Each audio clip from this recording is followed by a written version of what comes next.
জয় কৃষ্ণকালী মায়ের জয়, জয় সোনা মায়ের জয়, জয় মঙ্গলা মায়ের জয়।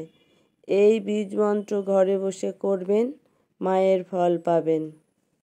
নমস্কার বন্ধুরা, আমি শুক্লা রান্নাপাটিতে সবাইকে স্বাগত। আজকে আমি রান্না করব একটা মাছের মাথা দিয়ে পাঁচমিশালি তরকারি, কাতলা মাছের মাথা দিয়ে। তার জন্য আমি এখানে সবজি কেটে নিয়েছি। এখানে আমার 6-7 রকমের সবজি আছে বন্ধুরা। এখানে কুমড়ো, বেগুন, ফুলকপি, বিনস, আলু, গাজর, ক্যাপসিকাম আর শিম আছে। তার সাথে আছে এখানে টমেটো আছে, আর তার সাথে দেব সোয়াবিন। দেখুন, সোয়াবিনটা আমি সেদ্ধ করে নিয়েছি আগে থাকতেই। আর এখানে একটা বড় দেখে পেঁয়াজ নিয়েছি, আদার টুকরো নিয়েছি দেখুন কতটা, আর 4 কোয়া রসুন নিয়েছি, আর কাঁচা লঙ্কা কেটে নিয়েছি।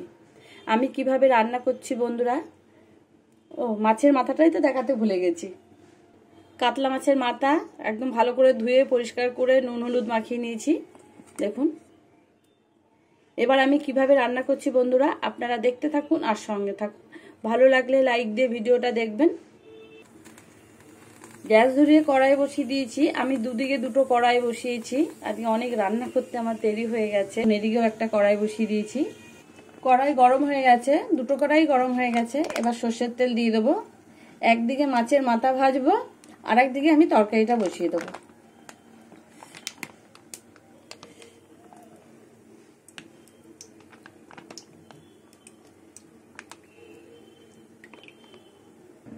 এবার মাছের মাথাগুলো তেলে ভেজে নেব। এই তেলে রাঁধুনি ফোড়ন দিয়ে দেবো। রাঁধুনিটা আমি হাতে আগে থাকতে ডলে নিয়েছি। এবার কাঁচা লঙ্কা আর পেঁয়াজ দিয়ে দেবো। কাঁচা লঙ্কা আর পেঁয়াজ কিছুক্ষণ ভেজে নেব। পেঁয়াজটা পুরো লাল করে ভাজবো না। এদিকে মাছের মাথা একদিকে ভাজা হয়ে গেছে। এবার মাছের মাথাগুলো উল্টে দেবো। আর প্রচন্ড ফাটছে। এবার সবজিগুলো দিয়ে দেবো।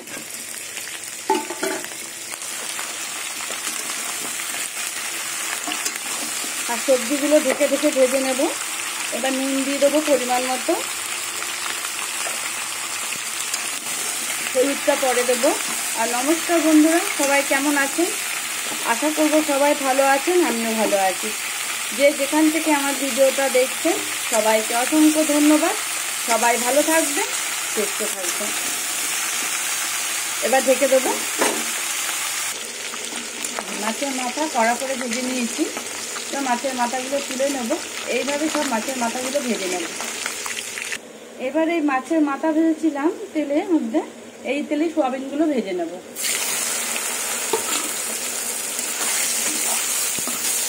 সোয়াবিনগুলো লাল লাল করে ভেজে নেব। সামান্য নুন দিয়ে দেবো।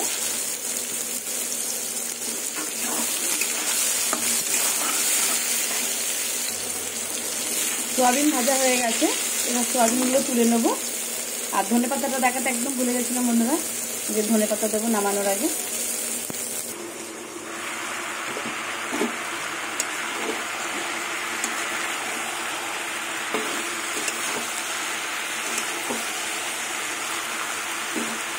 এবার পরিমাণ মতন হলুদ দেবো।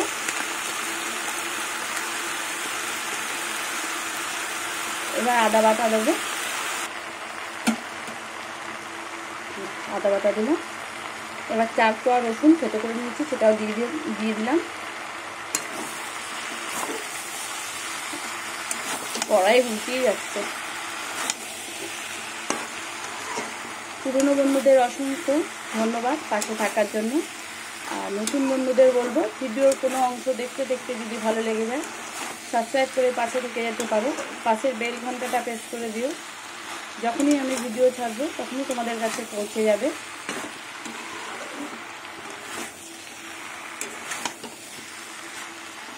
আবার ঢেকে দেবো। একটু লঙ্কার গুঁড়ো দিয়ে দেবো। একটু ঝাল ঝাল হলে খেতে ভালো লাগবে। এবার সোয়াবিন দিয়ে দেবো, ভাজা সোয়াবিনগুলো। আর জয় কৃষ্ণকালী মায়ের জয়, জয় সোনা মায়ের জয়, জয় মঙ্গলা মায়ের জয়। এবার মাছের মাথাগুলো দিয়ে দেবো। আর বন্ধুরা, এইভাবে রান্না করলে কিন্তু অবশ্যই 4 কোয়া 5 কোয়া রসুন দেবেন মাছের মাথা দিয়ে, তো তাহলে মাছের মাথা দিয়ে কোনো গন্ধ বেরোবে না। আর মাছের মাথা আমি এমনিতে কড়া করে ভেজেছি।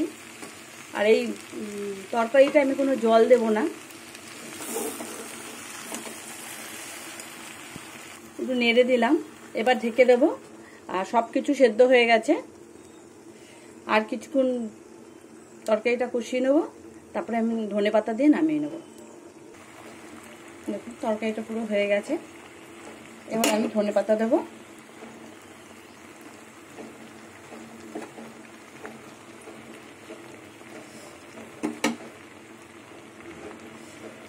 যে যেখান থেকে আমার ভিডিওটা ধৈর্য ধরে দেখছেন সবাইকে অসংখ্য ধন্যবাদ।